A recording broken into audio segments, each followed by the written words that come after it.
बारे में हमारे दिमाग में गड़बड़ी है। ऐसे ही जैसे आर्थिक रूप से हमारे दिमाग में कचरा भर रखा है दरिद्रता का, ऐसी दिमाग में कचरा भर रखा है बौद्धिक दिवालियापन का, दरिद्रता का, बौद्धिक दरिद्रता का। पेट में कचरा भर रखा हमने और गलत खान पान का, गलत आहार का कचरा इधर, गलत विचार का कचरा इधर दिमाग में, इधर गलत विचार गलत आहार का कचरा वही खतरा बना हुआ है। तो गलत विचार वाला कचरा तो मैंने बता दिया, आहार वाला कचरा क्या क्या गड़बड़ करता है उसको डॉक्टर अनुराग वार्ष्णेय जी बताएंगे। एक बार जोरदार इनका अभिनंदन है। और भाई हमने तो अपना सारा कचरा फेंक रखा बाहर, इंटरनल हाइजीन पूरी मेंटेन कर रखी है।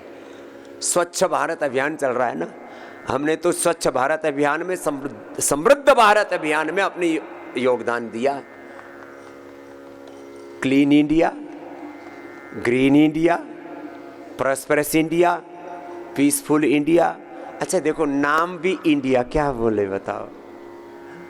भारत आर्यावर्त देश, उसका आर्यत्व तो क्या है? उपवास और उपासना।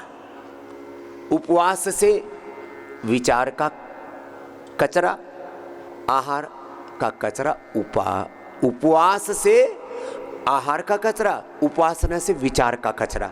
ये लो, ये कैसे कैसे ठीक होता है इसको कहने के लिए डॉक्टर अनुराग जी आ गए। साहब आप सुनाओ ये कचरा कैसे खतरा बना हुआ है।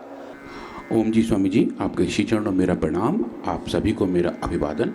स्वामी जी, आज हम बात करेंगे उपवास के बारे में, फास्टिंग के बारे में, और कैसे हमारे शरीर के अंदर री इंजीनियरिंग होती है जब हम फास्टिंग में जाते हैं। स्वामी जी, आज हम वो देखेंगे और देखेंगे कि बेसल लेवल पे जो हमारे शरीर का बेसिक फंक्शनल यूनिट है, एक सेल, एक कोशिका, अगर फास्टिंग वहाँ तक पहुँच रही होती है तो एक सेल के लेवल पे कैसे चेंजेस आते हैं। हर चीज का, उपवास का, उपासना का, 37 ट्रिलियन सेल्स, एक एक cell, genes, chromosomes, RNA, DNA, protein, उसकी सबसे छोटी इकाई को क्या कहते हैं? स्वामी जी, जो फंक्शनल यूनिट है वो सेल है, पर उसके अंदर जाएंगे तो स्वामी जी पहुंचते हैं प्रोटीन के लेवल पे, उसके फास्फोराइलेशन के लेवल पे, उस डीएनए, आरएनए की न्यूक्लियोटाइड के लेवल तक, वहां तक भी स्वामी जी फर्क पड़ता है। माने सूक्ष्म तक, इकाई तक इसका असर पड़ता है। उपवास का सही तरीका क्या वो भी सिखाते हैं कि उपवास करो तो जिनकी पित्त प्रकृति है, जिनको अलग अलग प्रकार के रोग है, स्वस्थ व्यक्ति का उपवास जो मैंने समझा, लंबा उपवास करना है, कोई शरीर में उपद्रव ना हो, कोई किसी की प्रकार की हानि ना हो, लाभ 100% हो जाए। तो सुबह सुबह या तो घृतपान करो, तिल का तेल, नारियल का तेल या बादाम रोगन पियो। तो हम तो अपना उपवास चालू रख रहे हैं, आप अपना करो। तो स्वामी जी, ये तो हमारा रोज का काम है ना। हाँ स्वामी जी, 1 चम्मच बादाम रोगन, 1 चम्मच ये नारियल का तेल, है ना, और फिर ऊपर से तेज गर्म पानी, और घृतपान की या तैल पान की जो विधि है ना, ये बड़ी महत्वपूर्ण है। एसओपी स्वामी जी, हाँ, इसकी एसओपी बोलते हैं अंग्रेजी में इसको। हाँ, 1 चम्मच ये नारियल का तेल, इसको कहते हैं ऑर्गेनिक वर्जिन कोकोनट ऑयल। 1 चम्मच से तो देखो भाई हमारा गुजारा होता नहीं। आज दोनों मिक्स करके पीते हैं, ये देखते हैं इसका स्वाद कैसा आता है। हाँ देखो, नए नए प्रयोग करते रहते हैं हम, भगवान जी को अर्पित कर देते हैं पहले, और फिर ये ऐसे पी जाओ।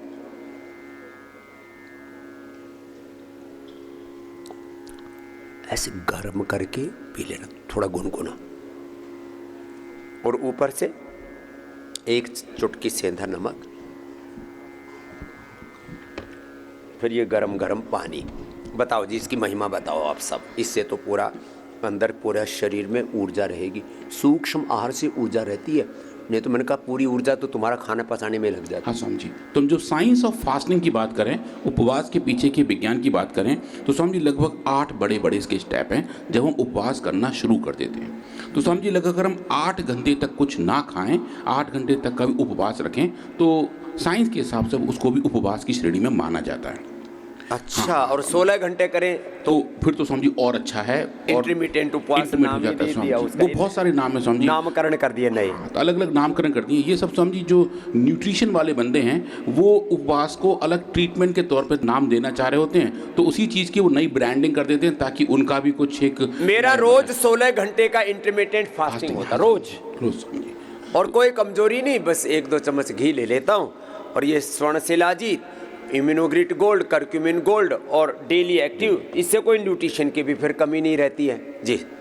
तो स्वामी जी अगर हम अपने शरीर को 8 घंटे तक जब भोजन नहीं देते हैं तो हमारे शरीर के अंदर जितने भी ग्लूकोज के कंपोनेंट हैं, जो ग्लूकोज मॉलिक्यूल हमारे शरीर में हैं, जो लीवर में और मसल्स में स्टोर रहते हैं as a reserve, Swami ji उसको हम कंज्यूम करना शुरू कर देते हैं। तो जो ऊर्जा है वो हमें वहाँ से मिलती रहती है। ऐसा नहीं है कि हम 8 घंटे 10 घंटे 16 घंटे नहीं खा रहे हैं तो ऊर्जा नहीं आ रही है। हमारे शरीर में स्वामी जी उसके रिजर्व बने हुए हैं और वो फिर कंज्यूम होने शुरू हो जाते हैं। तो ये ग्लूकोज जो सबसे पहले कंज्यूम होना शुरू हो जाता है, उसके बाद स्वामी जी फैट कंज्यूम होने शुरू हो जाते हैं, जो हमारे शरीर के अंदर एक्सेस फैट है स्वामी जी, वो जाने शुरू हो जाते हैं। ये जो मैंने आपको कल सिद्धांत बताया था, भूख को भोजन नहीं मिलता तो क्या खाती है वो? Excess fat, excess cholesterol, toxins, oxidants, inflammations, जितना भी शरीर के अंदर का कचरा है वो सब कंज्यूम होना शुरू हो जाता है। टर्मिनोलॉजी में क्या बोलते हैं उसको? स्वामी जी बोलते हैं रिसाइकलिंग ऑटोफेजी। ऑटोफेजी होती है स्वामी। ऑटोफेजी और माइटोफेजी। माइटोफेजी माइटोकॉन्ड्रिया के अंदर फेजी, वो शरीर के सूक्ष्मतम इकाई में आरएनए, डीएनए, प्रोटीन फास्फोराइलेशन तक अंदर तक जो है की जो गंदगी उसको साफ करती है, साफ कर। तो जो फैट है, जो एडिशनल फैट है, उसका लाइपोलाइसिस होना शुरू हो जाता है और वो लाइपोलाइसिस की वजह से हमें ऊर्जा मिलने लगती है। और जहाँ जहाँ एक्स्ट्रा फैट है स्वामी जी वो हमारे, मैंने कहा ना, लाइपोजेनेसिस होने से गंदगी का पहाड़ कचरा इकट्ठा होता है, लाइपोजेनेसिस से, और लाइपोलाइसिस से सारा कचरा बाहर आ जाता है स्वामी निकल के। और जब हम लंबे समय तक उपवास में जाते हैं तो स्वामी जी शरीर के अंदर एक स्पेसिफिक क्रिया शुरू हो जाती है जिसको हम कहते हैं जीन रिपेयर।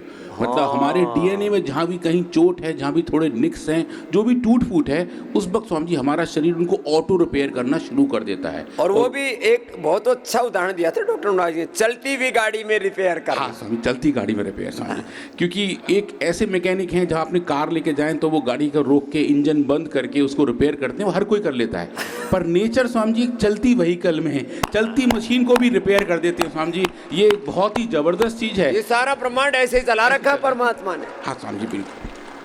तो चलती गाड़ी के अंदर रिपेयरिंग बेटर हो जाती है जब हम फास्टिंग में जाते हैं, तो हमारे सेलुलर लेवल के जितने डैमेजेस हैं वो सब स्वामी जी ठीक हो जाते हैं। और कुछ क्लिनिकल डेटा हैं कि जो लोग कैंसर के रोगी हैं, जो कीमोथेरेपी ले रहे हैं स्वामी जी, उनके अंदर भी कीमोथेरेपी का एडवर्स इफेक्ट कम हो जाता है जब उनको फास्टिंग पे रखा जाता है। तो फास्टिंग के, उपवास के जो अपने बेनिफिट्स हैं वो भी हमें बहुत अच्छे तरीके से दिखाई देते हैं, चाहे हम बात करें रिकवरी की, चाहे बात करें रीजनरेशन की, चाहे बात करें रिपेयर की, या फिर कीमोथेरेपी के जो एडवर्स इफेक्ट हैं उनसे लड़ने के लिए भी। अब जो अच्छी एक और बात है वो है स्वामी जी कीटोन्स की। जब हम जाते हैं फास्टिंग पे तो हमारे शरीर के अंदर कीटोन्स बनने शुरू हो जाते हैं। वो ऐसे मॉलिक्यूल हैं जो एनर्जी के मेटाबॉलिज्म के दौरान बनते हैं और फास्टिंग के दौरान वो बन जाते हैं और हमारा ब्रेन उनको एज ए फूड यूज़ करता है। और मेंटल क्लैरिटी आने का एक बड़ा कारण ये कीटोन का बनना भी है। और इसके साथ साथ जो हम एनर्जी की बात कर रहे हैं, जो फैट की बात कर रहे हैं, जब एक्स्ट्रा फैट हमारे शरीर से जाता है तो हमारे शरीर का वजन भी कम हो जाता है और एक वेट लॉस के लिए फास्टिंग बहुत अच्छा रोल प्ले करता है। और last but not the least जो 8वां इसका स्टेप है वो है डिटॉक्सिफिकेशन। जैसे अभी स्वामी जी ने बताया कि जब हम फास्टिंग में जाते हैं तो हमारे शरीर के अंदर डिटॉक्सिफिकेशन होने शुरू हो जाते हैं और उसके साथ साथ कुछ दिनों बाद हमारे ब्लड के अंदर कुछ ऐसे हार्मोन आने लगते हैं जिनको हम हैप्पी हार्मोन कहते हैं। उसका एक बड़ा नाम है एंडोर्फिन्स। ये हमें एक अच्छी नई ऊर्जा देते हैं, खुद के बारे में अच्छा महसूस कराते हैं और जो मेंटल वेलबींग की बात है वो इन हैप्पी हार्मोन की वजह से आनी शुरू हो जाती है। तो ऐसा नहीं है कि जो लोग फास्टिंग पे हैं वो हमेशा इसी कष्ट में रहते हैं कि हम खाना खाए नहीं खाएं, भूख बहुत लग रही है या ऊर्जा की कमी लग रही है। शुरू में शायद कुछ देर तक ऐसा लगता हो, पर जैसे जैसे हम फास्टिंग में चले जाते हैं हमारा शरीर हेल्दी होने लगता है, हमारा ब्रेन हैप्पी होने लगता है और हम जनरली खुश रहते हैं।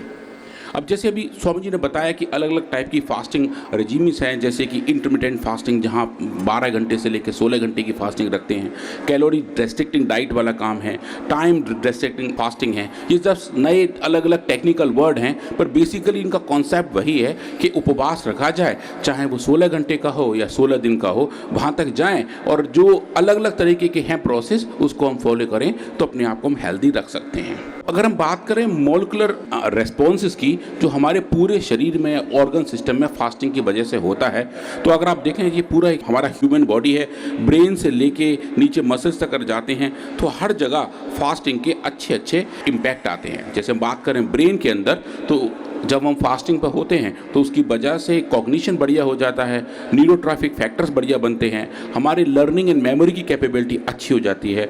ब्रेन के अंदर जो माइटोकॉन्ड्रिया है, जहाँ ऊर्जा का पूरा स्रोत है, उसका बायोजेनेसिस मतलब उसका निर्माण, वो भी फास्टिंग की वजह से बढ़िया हो जाता है। और जो हमारा रेजिस्टेंस है इंजरी और डिजीज़ के प्रति, वो भी अच्छा हो जाता है।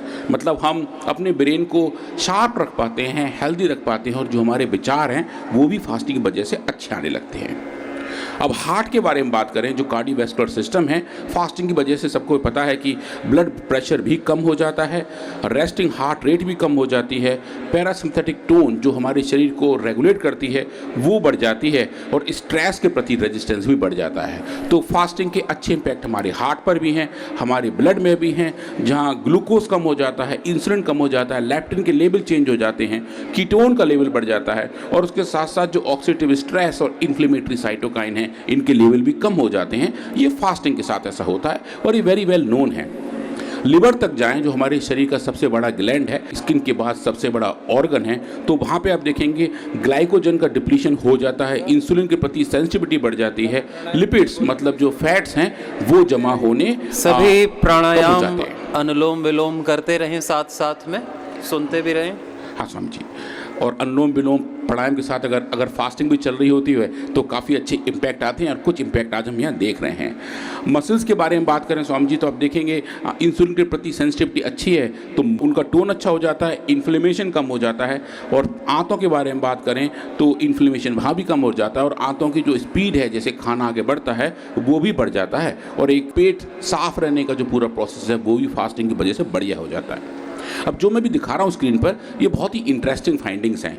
ये हैं कि अगर हम कैलोरी रेस्ट्रिक्शन करें, फास्टिंग करें, तो उसकी वजह से जो अलग अलग सिग्नलिंग पाथवे हैं हमारे शरीर के अंदर वो चेंज होते हैं। ऑटोफेजी नाम का एक प्रोसेस है, वो बढ़ जाता है। मतलब शरीर के अंदर जो भी कबाड़ है उसका रिसाइकलिंग करना, वो समझिए ऑटोफेजी होता है, वो बढ़ जाता है। पर ऑटोफेजी के इम्पैक्ट क्या हैं, उस पर कुछ लोगों ने बहुत काम किया हुआ है, और यहाँ आप उनका कंपाइलेशन देख रहे हैं। अगर आप एक बहुत छोटे यूनिसेलुलर ऑर्गेनिज्म की बात करें, मतलब एक ऐसा जीव जो सिंगल सेल से बना हुआ है, जिसको हम यीस्ट कहते हैं, ब्रेड बनाने में इसका इस्तेमाल किया जाता है, केक बनाने में इसका इस्तेमाल किया जाता है। यीस्ट को सब लोग ऑलरेडी जानते हैं। यीस्ट भी आपस में मल्टीप्लाई करते हैं और अपनी पूरी कॉलोनी बनाते हैं। तो स्वामी जी, अगर हम यीस्ट को अच्छे तरीके से फास्टिंग पे रखें, मतलब कि उनका भी हम कैलोरी रेस्ट्रिक्शन कर दें, तो स्वामी जी जो फाइंडिंग वो ये बताती हैं कि यीस्ट का जो लाइफ स्पैन है, जो उसका जीवन चक्र है, वो 3 गुना तक बढ़ जाता है। मतलब कि उस एक सिंगल सेल के लेवल पे उपवास रखने से उस सेल की लाइफ 3 गुना तक बढ़ जाती है। ऐसा ही अगर हम सी एलिगेंस के साथ करें, जो मैं कई बार दिखाता भी हूँ कि सी एलिगेंस एक छोटे से वर्म्स हैं, केंचुए के छोटे चचेरे भाई हैं, उनकी भी लाइफ आप देखेंगे 2 से 3 गुना तक बढ़ जाती है जब आप उन्हें फास्टिंग पर रखते हो। तो ड्रोसोफिला जो एक और अगला कॉम्प्लेक्स ऑर्गेनिज्म है, वहाँ जाए, एक छोटी सी मक्खी है जिसकी ऑरेंज कलर की आइज़ होती हैं, केले के ऊपर थोड़ी थोड़ी आपको उड़ती हुई दिखाई देती हैं, उनको अगर हम फास्टिंग पर रखें, उनकी लाइफ स्पैन भी 2 गुनी बढ़ जाती है। चूहों के अंदर अगर यही काम करें तो 30 से लेकर 50% तक उनका लाइफ स्पैन बढ़ जाता है। नॉन ह्यूमन प्राइमेट्स मतलब मंकीज़ पे काम करें तो उनके अंदर भी आप देखें फास्टिंग की वजह से उनकी मोर्टेलिटी कम हो जाती है, और एज डिपेंडेंट पैथोलॉजी भी कम हो जाती हैं। और इंसानों तक जाएँ, ह्यूमन केस में जाएं, तो एज रिलेटेड पैथोलॉजी और जो क्रोनिक डिजीज़ का रिस्क है वो सब फास्टिंग की वजह से कम हो जाता है। तो मतलब एक सिंगल सेलुलर ऑर्गेनिज्म से लेके अगर हम बायोलॉजिकल कॉम्प्लेक्सिटी बढ़ाते जाएं तो आप देखेंगे फास्टिंग का एक अच्छा इम्पैक्ट आता है। और वो जो इम्पैक्ट है वो हमें ये बताता है कि फास्टिंग हमें हेल्दी रखती है, हैप्पी रखती है। और जो उसका पूरा प्रोसेस है वो हम इस स्लाइड पर देख रहे हैं। समझिए, आप जो यहाँ देख रहे हैं ये ऑटोफेजी वाली बात है कि कैसे सेलुलर क्लीनिंग होती है, चाहे वो सेल के अंदर हो या पूरे बॉडी के अंदर हो। तो ऐसा एक प्रोसेस है कि जो भी चीज़ें इस्तेमाल नहीं हो रही हैं हमारा शरीर उनको तोड़ के इस्तेमाल करना शुरू कर देता है। बिल्कुल आप ऐसा समझे जैसे हम होली दिवाली पे घर की सफाई करते हैं, बहुत सारी चीज़ें हमें ऐसी मिलती हैं जो हमारे पास रखी हैं और हमें पता नहीं था, पर हम उनको रिसाइकिल करना शुरू कर देते हैं। कुछ तो कबाड़ियों को बेच के पैसे ले लेते हैं और कुछ घर में ही दोबारा इस्तेमाल करनी शुरू कर देते हैं। तो वो जो प्रोसेस है वही रिसाइकलिंग है। और ऐसा रिसाइकलिंग हमारे शरीर में हमारे एक एक सेल में होता है। और इस पूरी रिसाइकलिंग के प्रोसेस को हम ऑटोफेजी कहते हैं। ऑटो मतलब खुद, फेजी मतलब खाना, मतलब सेल्स उस पूरे प्रोसेस को, एक सेल को, सेल के अंदर के कंपोनेंट को रिसाइकिल करके दोबारा इस्तेमाल करना शुरू कर देता है। इसको हम ऑटोफेजी कहते हैं। नॉर्मल कंडीशन में जब हम खाना खा रहे होते हैं तो ऑटोफेजी स्लो हो रही होती है, और जब हम फास्टिंग में होते हैं तो ऑटोफेजी फास्ट हो जाती है। और जो आपने देखा है कि हमने छोटी सी झाड़ू लगा रखी है एक सेल के ऊपर, जो सेलुलर जंक को क्लीन करके उस पूरे प्रोसेस को हेल्दी और हैप्पी कर देती है। ये जो ऑटोफेजी है इसके 5 बड़े बड़े बेनिफिट हैं। एक तो ये है कि जो हमारे शरीर के अंदर एजिंग सेल्स हैं, जिनको हम सेनेसेंस सेल्स कहते हैं, जो लगभग बूढ़े हो चुके हैं, उनका भी रिसाइकलिंग हो जाता है। माइटोकॉन्ड्रिया का हेल्थ अच्छा हो जाता है, इन्फेक्शंस हैं वो खत्म हो जाते हैं। और जो सेलुलर एपोप्टोसिस है, जो सेल का अपना पूरा जीवन चक्र है, जैसे स्वामी जी ने बताया आत्म विसर्जन का एक पूरा पाथ है, वो भी कम हो जाता है। और स्ट्रेस की वजह से जो बॉडी और माइंड पर कंपोनेंट्स होते हैं उनको भी ऑटोफेजी से हटाया जा सकता है। इस ऑटोफेजी के बारे में, चूंकि ये तो लिंक है फास्टिंग से, जो हमारे प्राचीन शास्त्रों में ऋषियों ने कई सेंचुरी पहले बताया हुआ था, पर इसका साइंटिफिक वैलिडेशन एक जापानीज साइंटिस्ट ने किया था जिनका नाम है योशिनोरी हुशुमी। उन्होंने इसको 2002 में या 2001 में पहली बार बताया था कि सेल्स के अंदर ऑटोफेगोसोम नाम के कंपोनेंट होते हैं जो फास्टिंग की वजह से किक स्टार्ट हो जाते हैं। और वो पूरा प्रोसेस उन्होंने वैलिडेट किया, हमारे प्राचीन ज्ञान को ही एक तरीके से बताया कि ये काम कैसे करता है। और इसलिए उन्हें 2016 का नोबेल प्राइज भी दिया गया, जो इस काम के लिए था कि उन्होंने बताया ऑटोफेजी हमको हेल्दी और हैप्पी कैसे रख सकती है। इसलिए एक जोर से ताली बजा लेते हैं कि जो हमारे ऋषियों का प्राचीन ज्ञान था उसका साइंटिफिक वैलिडेशन अब और लोग भी कर रहे हैं और बता रहे हैं कि कैसे ऑटोफेजी की वजह से हम हैप्पी रह सकते हैं। ये वो पेपर है जो 2004 में उन्होंने पब्लिश किया था और बताया था कि एक ऑटोफेगोसोम एक सेल के अंदर अगर पैदा हो जाता है तो वो सेल के पूरे प्रोसेस को रिसाइकिल करने में हेल्प करता है। अब इसके बारे में बात करें, एक क्लिनिकल स्टडी है स्वामी जी, मैं इसके बारे में थोड़ा सा बताऊंगा कि एक क्लिनिकल स्टडी की गई जो ऑफ कोर्स एक दूसरे साइंटिफिक ग्रुप ने की थी। उन्होंने क्या किया स्वामी जी कि उन्होंने 1 महीने तक लोगों को फास्टिंग कराई। ऐसे कराया कि भाई सुबह से शाम तक का फास्टिंग है, रात को थोड़ा खाना खा के सो सकते हो। और उन लोगों को लिया जिनके अंदर मेटाबॉलिक सिंड्रोम थे, लगभग ऐसे रोगी लिए जिनके अंदर या तो डायबिटीज़ थी या हाइपरटेंशन था या अलग अलग टाइम के वो डिजीज़ थे जो मेटाबॉलिज्म खराब होने की वजह से होती हैं। उन सब का ब्लड सैंपल लिया और इंटरमिटेंट फास्टिंग कराने से पहले उनके अंदर के सब ब्लड पैरामीटर नापे। और वो ब्लड पैरामीटर नापने के बाद उनको 4 हफ्ते की फास्टिंग कराई, 1 महीने तक इसी प्रोटोकॉल के साथ फास्टिंग कराई। और उसके बाद उनके दोबारा ब्लड सैंपल लिए गए और ये देखा कि उनके अंदर कैसे चेंजेस आए हैं। बेसिकली ये एक क्लिनिकल ट्रायल था जहाँ ये चेक किया गया कि अगर हम एक प्लान तरीके से फास्टिंग करें तो शरीर के अंदर कैसे रिसाइकलिंग हो सकती है। और जो डेटा थे वो बहुत ज़बरदस्त थे। सीरम के अंदर प्रोटियोमिक्स को नापा गया और देखा कि कौन कौन से ऐसे प्रोटीन्स हैं, कौन कौन से ऐसे मार्कर्स हैं जो अलग अलग बीमारियों के कारक होते हैं। तो समझिए anti cancer serum proteomics signature को देखा गया और पाया कि डीएनए के रिपेयर के जो जीन्स हैं, वो जो प्रोटीन्स हैं उनका लेवल बढ़ गया था। इंसुलिन के प्रति सेंसिटिविटी बढ़ गई थी। और जो लॉन्जिटिविटी की बात है, जो लंबी उम्र की बात है, उसके जो मार्कर्स हैं, उसके जो प्रोटीन्स हैं, उनके लेवल भी बढ़ गए थे। और उसके साथ साथ वजन कम हो गया था, बॉडी मास इंडेक्स कम हो गया था, कमर की जो गिर्थ है, जो कमर की परिधि है वो कम हो गई थी, ब्लड प्रेशर सिस्टोलिक और डायस्टोलिक दोनों कम हो गए थे, इंसुलिन के प्रति रेजिस्टेंस भी कम हो गया था। तो ये पूरा प्रोसेस बता रहा है कि अगर एक सिस्टमिक तरीके से फास्टिंग की जाए, 1 महीने तक लगातार ऐसे फास्टिंग की जाए जो ज़्यादा डिफ़िकल्ट नहीं है, उसकी वजह से हमारे शरीर के अंदर ऐसे स्ट्रक्चरल चेंजेस आते हैं। और बहुत सारे चेंजेस हम यहाँ जो हेल्थ सीकर्स हैं उनके अंदर भी देखते हैं। जब वो अच्छे तरीके से फास्ट करते हैं और पूरे प्रोटोकॉल का फॉलो करते हैं तो एक समग्र स्वास्थ्य, एक इंटीग्रेटेड हेल्थ हमें अच्छे से मिलने लगती है और फास्टिंग की वजह से हमें ये बहुत अच्छे रिस्पॉन्स देखने को मिलते हैं। स्वामी जी, ये मेरा लास्ट फाइनल स्लाइड है आज का, जहां आप देखेंगे कि जो पूरा कंक्लूजन है कि फास्टिंग के इम्पैक्ट क्या हैं। जब हम फीडिंग कर रहे हैं, खा रहे हैं, और जब हम फास्टिंग कर रहे हैं, जब उपवास पे जा रहे हैं, तो कौन कौन से साइकिल्स हैं, कौन कौन से कंपोनेंट हैं, चाहे वो सेल के हों या इंट्रासेलुलर हों, उनके अंदर चेंजेस आते हैं। तो स्वामी जी, जब हम जा रहे होते हैं फास्टिंग पे तो ऑटोफेजी बढ़ जाता है, प्रोटीन सिंथेसिस चेंज हो जाता है, उसकी वजह से मेटाबॉलिक होम्योस्टेसिस आ जाता है, जो हमारे पूरे शरीर के मेटाबॉलिज्म को, उपापचय को एक साम्य अवस्था पर रखता है, जो एक हेल्दी स्टेट होती है, और वो फास्टिंग की वजह से ट्रिगर हो जाती है। दूसरा स्वामी जी, फास्टिंग की वजह से जो काम होता है, इन्फ्लेमेशन कम हो जाता है, और क्रोमोसोम के जो कंपोनेंट हैं जिनको कहते हैं क्रोमेटिन, उनका भी मॉडिफिकेशन होना शुरू हो जाता है, जो ऑर्गेनाइजेशनल फंक्शन को भी अच्छा करता है।